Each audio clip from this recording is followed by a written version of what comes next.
ऐसी आत्मा है जो लोगों को बहुत ज़्यादा परेशान करती है, पर लोग, चाहे वो मसीही है चाहे गैर मसीही है, वो इन आत्माओं के बारे में, खास करके इस स्पेसिफिक आत्मा के बारे में नहीं जानता है।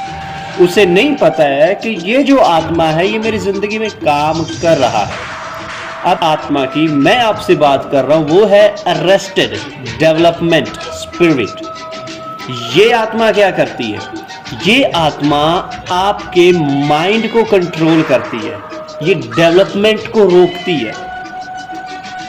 ये आत्मा आपके माइंड के ऊपर शासन करती है, दिमाग को कंट्रोल में करती है।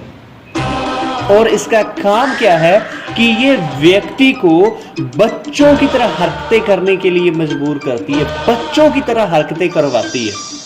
आप बहुत बार ये चीज़ देखते होंगे कि बंदा बहुत मैच्योर लग रहा है, पर उसकी बातों से या उसके चाल चलन से वो बच्चों की तरह है, उसका बिहेवियर बच्चों की तरह है।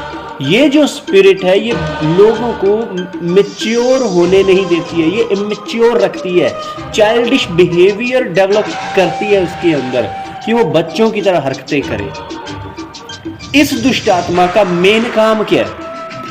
इस आत्मा का मेन काम है ये किसी भी व्यक्ति को बढ़ने से रोकती है, दिमागी तौर पे उसे मैच्योर होने से रोकती है, उसे मैच्योर नहीं होने देती है, ये ग्रोथ को रोकती है। और आज ये आत्मा, आज की ही नहीं, शुरुआत से ही ये आत्मा चर्च के अंदर काम कर रहा है, चर्च के अंदर, और लोग इसके बारे में अनजान हैं।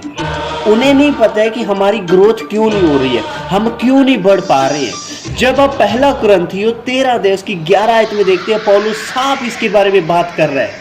क्या बोल रहा है कि जब मैं पहले बच्चा था तो बच्चों की तरह बोलता था, I used to talk like child।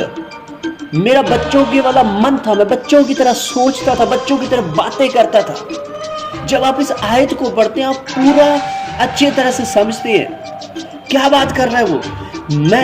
I was speaking like a child, मैं बच्चे की तरह बोलता था।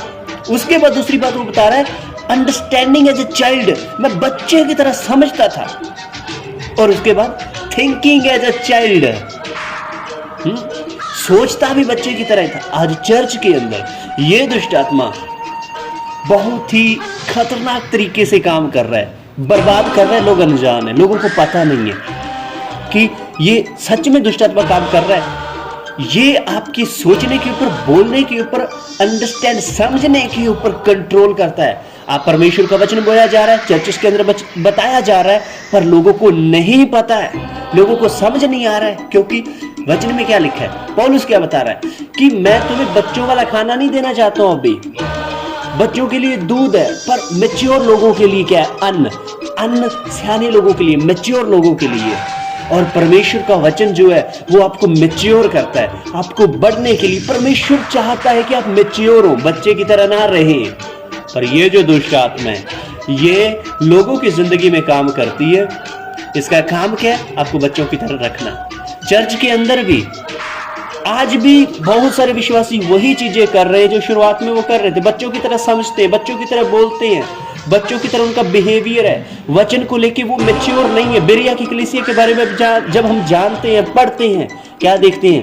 वो इतने ज्यादा मैच्योर थे। जो भी प्रेरित, जो भी परमेश्वर का दास उन्हें बताता था, वचन में ढूंढते थे, देखते थे, वो कलीसिया मैच्योर थी। बेरिया की कलीसिया मैच्योर थी। और ये दुष्ट आत्मा आज काम कर रही है कि आप मैच्योर ना हो। अरेस्टेड डेवलपमेंट स्पिरिट, इस आत्मा से बचने की जरूरत है, छुटकारा पाने की जरूरत है, छुटकारा पाने की जरूरत है।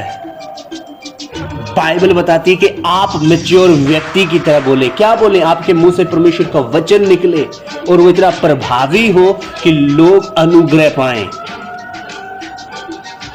अब क्या, मैच्योर व्यक्ति जब बोलता है उसके शब्दों में ताकत है, पावर है। बच्चा जब बोलता है उसकी बात को कोई सीरियस नहीं लेगा, क्यों? उसके पास पावर नहीं है, उसके शब्दों में जान नहीं है।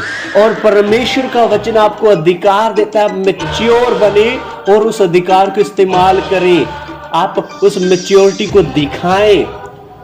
शैतान का राज्य खत्म करने के लिए परमेश्वर आपको मैच्योर बनाना चाहता है, पर जो शैतान है, जो ये दुष्ट आत्मा है, वो आपको इमेच्योर रखती है, आपको परिपक्व नहीं होने देती है मसीह के अंदर।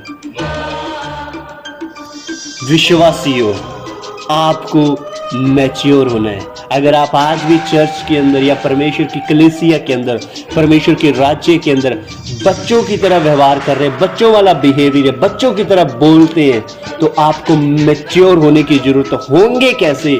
जब इस दुष्ट आत्मा से आप छुटकारे को पाएंगे और ग्रोथ की तरफ बढ़ेंगे। अब इसके बारे में बहुत अलग तरीके से भी समझते, बहुत सारी अलग चीजें हैं। हो सकता है वो विश्वासी ना हो, गैर विश्वासी हो, या विश्वासी हो के भी। आप देखते हैं कि एक बड़ा व्यक्ति है,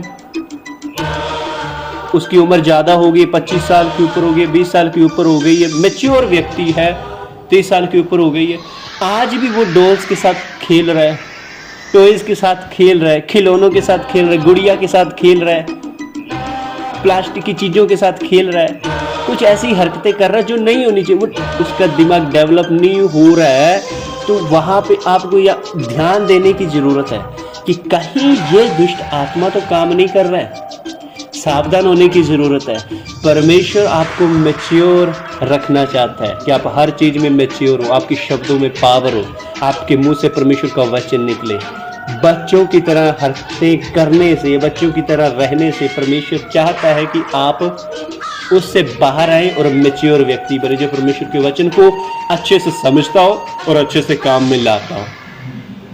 ये सारी चीजें करने से पहले आपको छुटकारे की जरूरत है। मैं कमांड करता हूं, हर एक वो दुष्ट आत्मा जो आपकी जिंदगी में काम करती है, खास करके आई command arrested development spirit in the name of Jesus, छोड़। अगर तू इनकी जिंदगी में काम कर रहा है तो ऐ दुष्ट आत्मा, मैं तुझे कमांड करता हूं, यीशु मसीह के नाम में छोड़, दूर हो जा।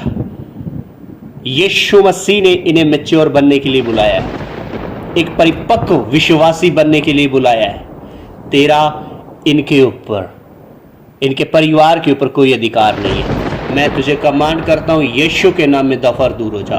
Be gone in the mighty name of Jesus Christ. यीशु के नाम में मांगते हैं, आमीन। परमेश्वर आपको और आपके परिवार को आशीष दे। आप परमेश्वर के राज्य में बढ़े, उसके वचनों में बढ़े, प्रार्थना में बढ़े और वचनों को समझे, बेरिया की कलीसिया की तरह बने और मैच्योर बने परमेश्वर के राज्य में। God bless you.